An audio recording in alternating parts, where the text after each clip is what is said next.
Gubernur Daerah Istimewa Yogyakarta Sri Sultan Hamengkubuwono X menanggapi ide rencana Menteri Pertahanan Prabowo Subianto soal pemindahan makam Pangeran Diponegoro dari Makassar, Sulawesi Selatan. Hal itu sebelumnya disampaikan calon presiden dari Gerindra saat hadir dalam rapat kerja Asosiasi Pemerintah Kota se-Indonesia di Makassar. Prabowo meminta izin kepada masyarakat Kota Makassar untuk memindahkan makam Pangeran Diponegoro kembali ke kampung halamannya. Menanggapi itu, Sri Sultan mengatakan jika hal tersebut tidak perlu dilakukan. Sultan beralasan masyarakat di Makassar juga menghargai Pangeran Diponegoro dan menjaga makamnya, sehingga tak perlu dipindahkan ke Jogja. Diketahui usai tertangkap di Magelang pada 1830, Pangeran Diponegoro beserta istri dan pengikutnya sempat diasingkan ke Manado sebelum dibawa ke kota Makassar, Sulawesi Selatan dan meninggal pada 8 Januari 1855.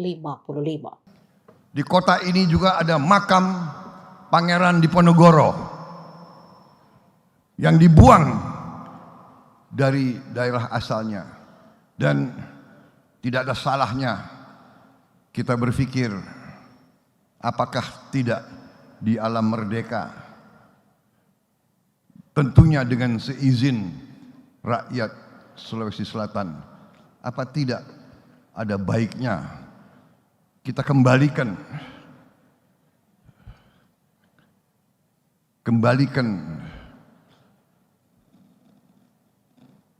makamnya Pangeran Diponegoro ke kampung halamannya lagi. Perlu kita pikirkan, seorang yang berjuang tertawan oleh musuh, puluhan tahun dibuang, tidak boleh kembali ke kampung halaman. Masa di saat Indonesia merdeka mungkin saya sodorkan suatu pemikiran dengan seizin rakyat Sulawesi Selatan, kita kembalikan beliau ke kampung halamannya sendiri.